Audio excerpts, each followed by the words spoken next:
right now on 5 on Your Side at 10.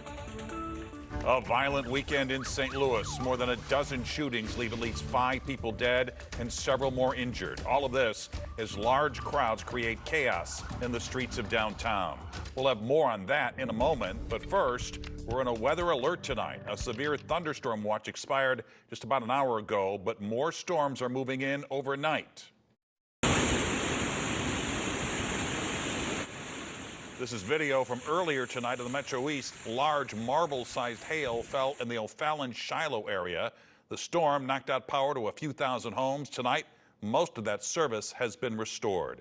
Good evening, I'm Mike Bush. The next round of storms should move in as you head out the door in the morning. Meteorologist Gary Frank is tracking the timing of those storms. Gary? Yeah, and it looks like we're finally going to get some widespread rain because on the Missouri side, as you know, you saw the storms off in the distance in the Metro East, and that's where that hail, as they continue to grow over 40,000 feet high in the sky, it was sunny as can be, and we broke a record for our high temps on the Missouri side. Right now here, it's much cooler, though. That rain-cooled air has wind shifted down to 72, so we've dropped 21 degrees from our record high. We still have a southeast breeze at 16 miles an hour, but here's what's going on right now. That rain that was consistently just developing in the Metro East side has almost moved out completely. Your severe threat is over for the next few hours, and I don't expect that we'll see any severe weather here in the short term. I do want to bring you the reports of where that hail fell, up to golf ball size in some cases further north. We avoided baseball and softball size. What we're looking at now is the big picture, and storms that are developing along the same frontal boundary that is essentially impacting all of our region is going to move in later on. It's right now working its way to the Missouri side. In the next few hours, expect our severe threat to decrease. We still have some heavy rain in Illinois as those frontal boundaries start to merge, but we do expect storms after 3 a.m. We'll time them out and also talk about how much of your morning commute they'll impact and why a second round is possible for some of us later on. And remember, you can get the latest weather first forecast anytime. Just text the word weather to 314-425-5355 and we'll send it straight to your phone. More reports of shootings tonight on the streets of St. Louis on what's been a violent weekend. So far, we've counted at least 14 shootings since Friday night. At least 5 people have died and more than a dozen others injured. This includes a quadruple shooting overnight in North City that left 2 teens dead and 2 others critically injured. It happened in the 2100 block of Branch Street in the Hyde Park neighborhood. Tonight, police still searching for the gunman. Just hours earlier, police found a man shot to death nearby in the area of Destrehan and Blair. Another man was taken to the hospital. And this follows 2 shootings on Cherokee Street. On Friday night, 2 men were killed, 2 other people injured. Last night, a man and a woman were shot and injured during Cinco de Mayo festivities. St. Louis police were also inundated with dozens of calls overnight just for the downtown area. Videos captured some of those issues of large crowds, people walking the streets with long guns, and shots fired. 5 on Your Side obtained a police department memo outlining it all. Our Laura Barczewski is live on Market Street, where evidence of some of that mayhem is stained on the street. Laura.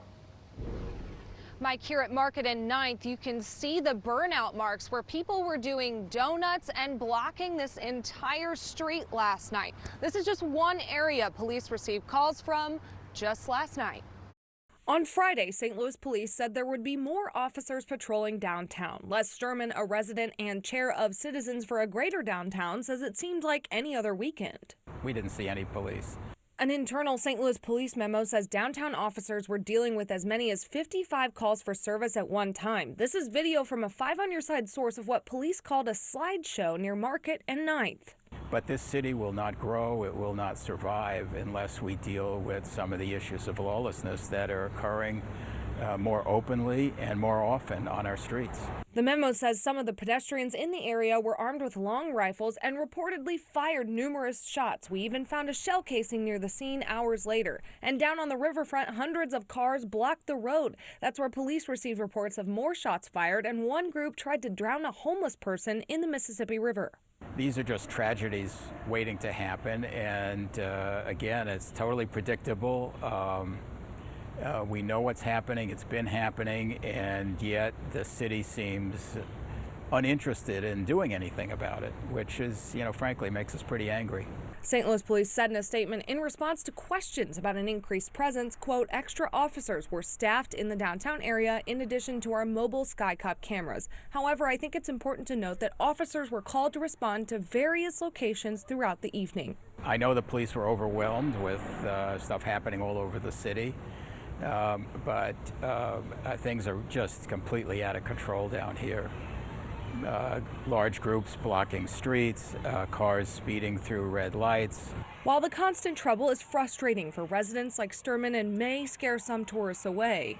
For those of us who are living here, it causes us to have a conversation every day about whether it's time to leave. These two came from Chicago to St. Louis for an expo and didn't know a shooting happened down the street from where they were staying.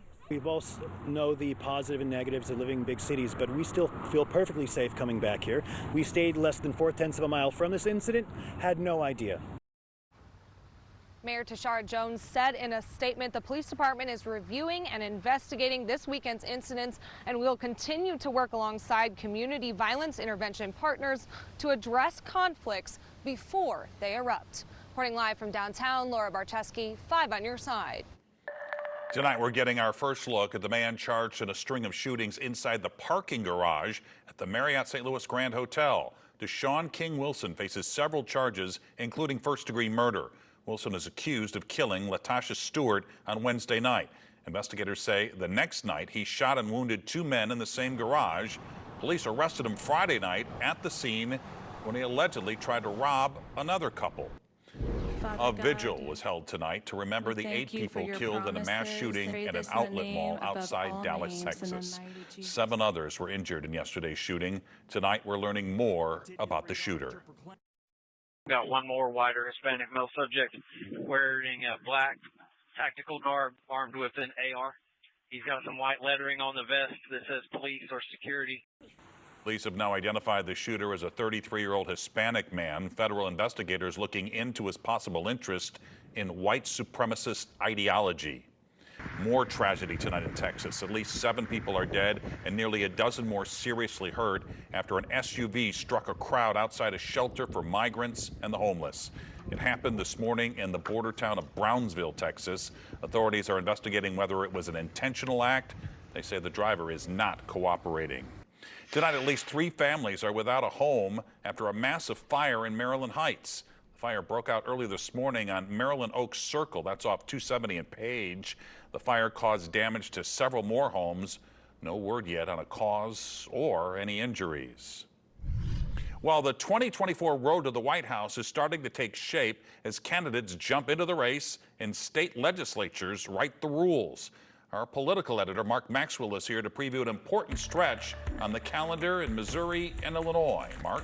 Mike, these next 2 weeks could very well decide what kind of options voters will have in next year's presidential election. Lawmakers in Illinois are looking at ways to expand the number of choices you can make on your ballot, while lawmakers in Missouri are rushing to reinstate a presidential primary. Under the domes in Jefferson City and Springfield, lawmakers appear headed in different directions when it comes to elections. There is a weird kind of schism now or chasm between red states and blue states. Illinois Democrat Cam Buckner supports allowing voters to rank their favorite candidates from first to worst, taking a broader sampling of public opinion and giving primary voters a voice when their top candidate drops out. People feel that their votes are not counting. Ranked choice voting advocates argue it promotes positive campaigns focused more on issues and less on smearing opponents. So people are running to the fringes. It happens on my side of the aisle, too. When the truth of the matter is that most Missourians, most Illinoisans, most Americans are somewhere in the middle. But finding middle ground is increasingly hard in polarized primary races. In Missouri, politicians scrapped the presidential primary last year in favor of a caucus. I'm positive that Missourians are going to be extremely upset when they find out that it's going to be a lot harder for them to participate in that process. St. Louis Democrat Peter Meredith says a time-consuming caucus can restrict many voters. So you end up with only the most extremely involved political people and or people that have the most flexible schedules. He says he'd back a bipartisan push to reinstate the primary process in a year when a number of Republican candidates are lining up to run. you're not going to find many or any, maybe even voters that say they don't want to have a say in who their nominee is for president. Democrats may have fewer choices, if not on the ballot, at least on the debate stage, despite a recent NBC News poll that found 70% of Americans and 51% of Democrats say President Biden should not seek another term. Should the Democratic Party allow, facilitate, encourage debates? My guess is no. I don't think that the president would shy away from it, but I don't see what. Then why not? I don't know what a purpose it would accomplish, other than it would produce some television for people to watch. Democrats and Republicans in Missouri do want to bring the primary back, but we don't know if they have enough time. Time's running out. Lawmakers are scheduled to leave Jefferson City this Friday. Fighting anti-Semitism. Or the best way to get rid of subconscious biases and stereotypes is to actually just interact. Tonight, the group of Jewish teens making a difference by providing their peers across the St. Louis region with an important lesson. A wide area of rain, showers and thunderstorms, severe weather throughout the region. How these two storms start to work their way together for our next weather alert day, as we expect more storms in our area tomorrow morning.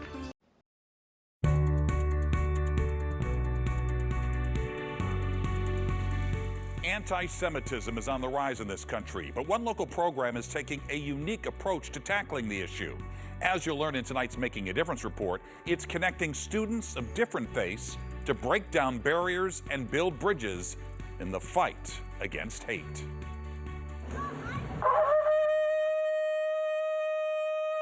On this day at Seckman High School in Imperial, Missouri, What I just blew is called a shofar. the best teachers might just be students. Very loud, and it's used for a traditional wake-up call. Which is why Mr. Kirby is just an observer today in his German language classroom. I want to expose my students to the whole world, especially to things that they might not know about. The way my bat mitzvah looked. This lesson plan is being taught by 4 Jewish students. Another option that a lot of people tend to do is go to a Jewish day school. To pupils unfamiliar with Judaism. Something a lot of Orthodox Jews will do is they live really close to their synagogue because we're not driving on Shabbat. The goal, to quell stereotypes and prejudice. When we connect and we see each other, and when the students actually talk to each other, it breaks down those barriers. Lauren Abraham is the director of the Student to Student program from the Jewish Community Relations Council of St. Louis. You'll hear in the presentation we give a lot of statistics about how we're such a minority,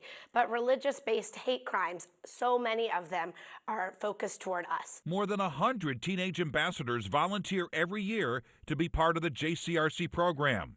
And after hours of training, they will visit more than 120 classrooms all over the bi-state area. For a baby boy, there's a bris or brit milah. 17-year-old Riley Fine says she felt a responsibility to sign up. Every minority is feeling this hatred and just kind of this sense of doom in the world, that there's always this stuff happening and nobody's fighting against it. So I think that by coming into these classrooms, it is our way of hoping to change that. So this is how you would spell shalom. Each presentation is deliberately low tech. I have some props, like this is a Torah that was given to me by my synagogue. And they touch on everything from holidays to the Hebrew language. Just so everyone knows, the Torah is the Old Testament. 18-year-old Sam Deutsch told the personal story of his great-uncle. It's an important thing to my family and to him. Who survived the Auschwitz death camp and became an educator. His philosophy was that if he spent the rest of his life wanting revenge and all that kind of stuff, that nothing would happen and anti-Semitism would go on in the world. Stories like that strike a poignant chord for Mr. Kirby. My grandmother and her siblings were all part of the Hitler Youth, and my great-uncle ended up in the SS. A chuppah represents a home that the couple is going to make. Which is why he invites the program into his classroom every year. My Uncle Fritz and I even spoke about this program that I'm doing here and how all of this helps the world be a better place. It's hard to measure the difference 1 hour can make, but for some it seemed to have a lasting impact. It kind of makes me wonder, like, when did it stop being about the fact that we're all people? you know, regardless of cultural differences or traditions, ethnicity. Student to student. Or the best way to get rid of subconscious biases and stereotypes is to actually just interact. Shining a light to eclipse the shadows of prejudice. We do have our differences, but we can all connect together. Thank you so much for Thank listening to what we had to say today. And building bridges of understanding, one lesson at a time. We're very divided these days, and I think it's refreshing just to have a conversation with a human being. If you'd like to learn more, we can link you to the JCRC website when you go to our website. And a reminder, if you know an inspiring story or a great story about someone making a difference, let me know by email at mbush@ksdk.com. Herman police officer Adam Sullentrump continues to make strides in his recovery since being shot on the line of duty. Members of the department visited Sullentrump at a rehab facility in Colorado this weekend. He suffered a traumatic brain injury after being shot back in March. Detective Sergeant Mason Griffith died in that shooting. Tonight, people in northern Missouri are preparing for severe weather for a second night in a row. Last night, a tornado hit the town of Trenton, Missouri, ripped the roof off of a church. Several nearby buildings also sustained damage. Some areas saw hail the size of grapefruit.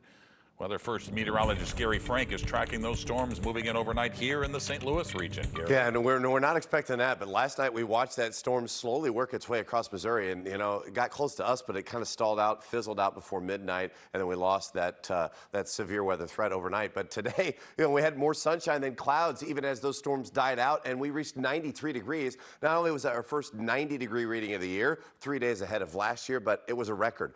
We beat our record at 93. Our old record was 92. So you can see where it has been raining on the Illinois side, where it was clear most of the day. And what we're going to look at now is our time lapse from O'Fallon, Illinois, where if you were on the Missouri side, you were almost saying, I need some of this rain, maybe not the severe weather, maybe not the large hail, but look at this time lapse here as we show you this area that got up to golf ball size hail as those storm clouds continued to develop throughout the day. And then, you know, the sun came out, we started to heat up. You'll see periods of that, but as I let this, you know, there's that brief burst of hail. And that's where you even saw it accumulate in some cases, then it cleared out again.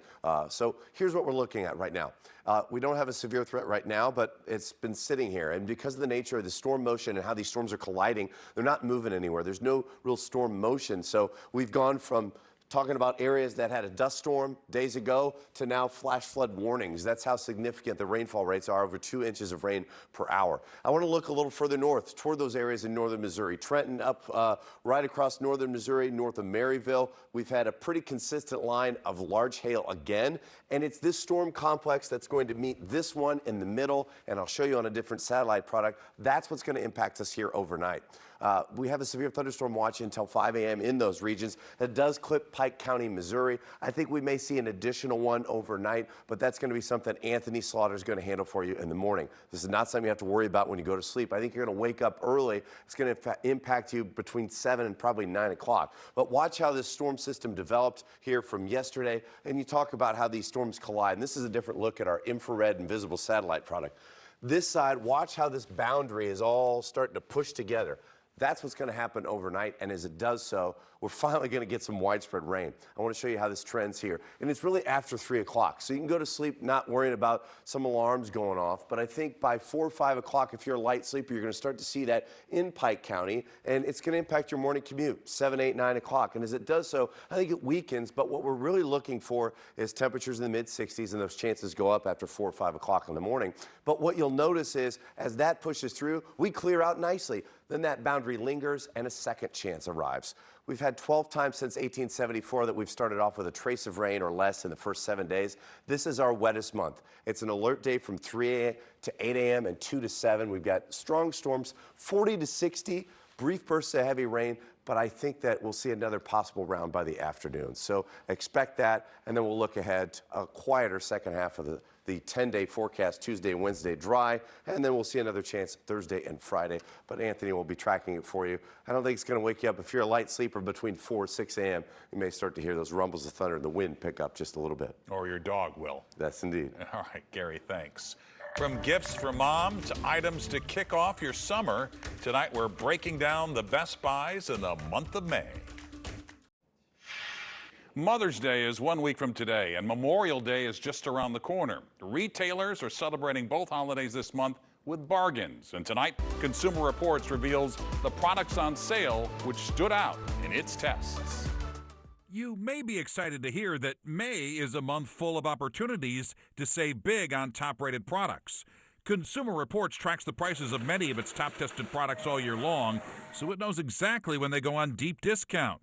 Here are top products to look out for in this month's Best Time to Buy. Early this month, look for Mother's Day sales on tech devices like smartwatches and fitness trackers. Surprise mom with something she can groove to during the warmer months ahead. This Ultimate Ears Megaboom Bluetooth speaker is as low as $163.98 at Amazon. And if she's more into feeling the burn these days, get her a fitness tracker that won't disappoint. The Fitbit Luxe is as low as $89.95 at ABT Electronics and Amazon. In CR's water immersion test, this top-rated fitness tracker passed the manufacturer's claim of 164 feet for 10 minutes. Memorial Day is one of the biggest sale weekends of the year. Once we get a little bit closer to the middle of the month, start searching for sales on that refrigerator or mattress you've had your eye on. You're bound to find savings that'll be worth the wait. While you wait for that mattress of your dreams, why not up your grill game? This Monument gas grill is as low as $652 at Wayfair. CR says this is not only a good large grill for the money, but it's also one of the highest scoring gas grills in its ratings. And finally, score a deal on a top-rated blender. The Vitamix One blender is as low as $129.95 at Wayfair. This blender aces CR's test in pureeing and making smoothies. A healthy way to start the month. And if you're on the lookout for more deals this month, Consumer Reports says to look out for sales on outdoor equipment like chainsaws, string trimmers, and leaf blowers. Well, wins have been hard to come by for the Cardinals, but the big win they did pull off outside Busch Stadium today. The Cardinals hit one out of the park today for the St. Louis Area Food Bank. Fans who brought a non-perishable food donation to today's game received a voucher for 2 tickets to a future game. And there you have it. 5 on your side at 10. Don't forget to start your day with Today in St. Louis. That begins at 4 a.m. And now here's Frank Cusimano with Sports Plus.